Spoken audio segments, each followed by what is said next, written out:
Did learning about Wayne Thiebaud make you feel like having a treat?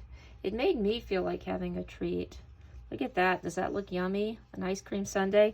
This is actually our project. This is a sculpture of an ice cream sundae that we're going to be creating. So today's our first step. I'm going to set this aside and show you what we're going to be using. So everybody is going to get a little tray like this. These are some lids, and you're going to have 3 pieces of foil, or you might have some thin foil that's folded in half. So if you have a piece folded in half, that's going to make 1 ice cream scoop. And we are going to have 6 pieces of plaster cloth. And so I just have 2 here because I'm just going to show you making 1 ice cream scoop. And you're going to have a sticky note or a piece of paper with your name. You're going to leave this on your tray so that we can make sure we get them back on our next day when we are ready to add a coat of paint. So let's talk about our materials really quick. So we're going to be using aluminum foil. That's a metal that we're going to be using to create our armature. That's the structure that we're going to build our sculpture on. And we're going to be using plaster cloth. This is going to act kind of like paper mache. Let's talk about our plaster cloth for a minute. This is the package that it comes in. And this is really hard to read, but it says pop bandage. So let's slide this out, and this is how it looks when it comes out of the package. Just like this. Does that remind you of anything? Hopefully not, actually. But sometimes if we injure ourselves and break a bone and need a cast, this is the type of material that might be used, or at least it was used at one point, to create a cast. And it dries very, very strong, and it's activated by water. So what plaster is, it's created by minerals from our earth. Gypsum and lime are minerals that come out of our earth, and they're kind of ground into a powder. And so this is just cloth that has that powder put into it, infused into it.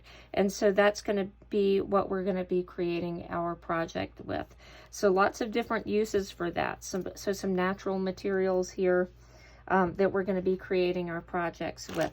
So let's get started.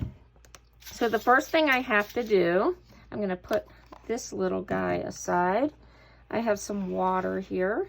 You might have your own water. You might be sharing with someone next to you, depending on where you're sitting. And if your water already has white residue in it, you can see some kind of cloudiness in the water, that's good. That's going to make it even stronger. And so mine at home doesn't have much because I haven't really used this. We also don't want to pour any of this down the sink. It will clog our sink pretty badly, so we don't want to do that. We're just going to let the water evaporate, and then we can get rid of the dust that's stuck in there. So now we're going to start with our foil. So I'm going to pick up one of my pieces of foil, or my folded piece if I have 3 of those types, and I'm going to make this into a sphere type shape. And you see, I'm not crushing this really super, super small. As a matter of fact, let's see what happens if I do that. See how tiny that's getting? That's going to be a little bit too small for ice cream scoops. See how that compares to the size of these? So if you accidentally do that, let me know, and we can just put another piece of foil around. But in order to not waste materials, let's try not to let that happen. So let me try again with this one. So I'm just going to loosely form this into a sphere. Once our plaster's dried around it, it's going to be nice and solid, so it's okay if it's not just pushed in too much. I almost made that one too small, but we're going to go with this. So I'm going to lay this one aside, and you can do it. You can crumple all 3 of your spheres at one time, or you can do one at a time, up to you. Now I'm going to take my plaster cloth. I'm going to need 2 pieces for each sphere, each scoop. So I'm going to just dip this in the water, get it nice and wet. And one thing I forgot to mention, I have my sleeves pushed up. This will usually wash off of your clothes pretty easily. but we don't want to go around messy all day. So I pushed my sleeves up.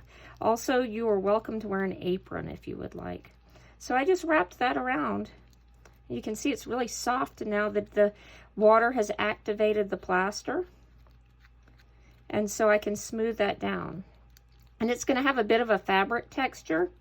So to try to get rid of that, you can just kind of rub that and it'll spread that plaster around. Also, if you're lucky enough to have a lot of residue in your water, you can actually scoop a little bit of that up and fill in some of those gaps. So I'm going to take a second piece, and then I can see some foil there. I'm going to wrap it kind of the opposite direction, dripping off the extra. Okay, so we're going to put this around the kind of the opposite direction and just spend a little bit of time smoothing this cloth down. If there are some areas that don't end up drying nicely or it looks really rough, if you think about our finished project, we're going to have some pretend chocolate syrup. We're going to have a coat of paint on each of these. That is going to smooth it out even more. So don't worry if there's some areas you can't quite get smooth. But just take a little time to just try to smooth this out. See how it kind of pulled up right there? I got an edge right there, so I'm going to smooth that back down. And so you're going to do this 2 more times. You're going to repeat this process. If you decide, hey, I want to have 2 larger scoops instead of 3 smaller, you could take your third piece of foil and divide that, and then put that with the other 2 scoops if you'd prefer to do it that way. So I'm going to put this right here back on my tray, and then I would have my other scoops on here as well, leaving my name here. When you're finished, this is what's going to happen. You're going to just really carefully pick this up, just like if you were carrying a tray of food or something you didn't want it to spill. And we're going to put them on the big drying rack so that they can dry.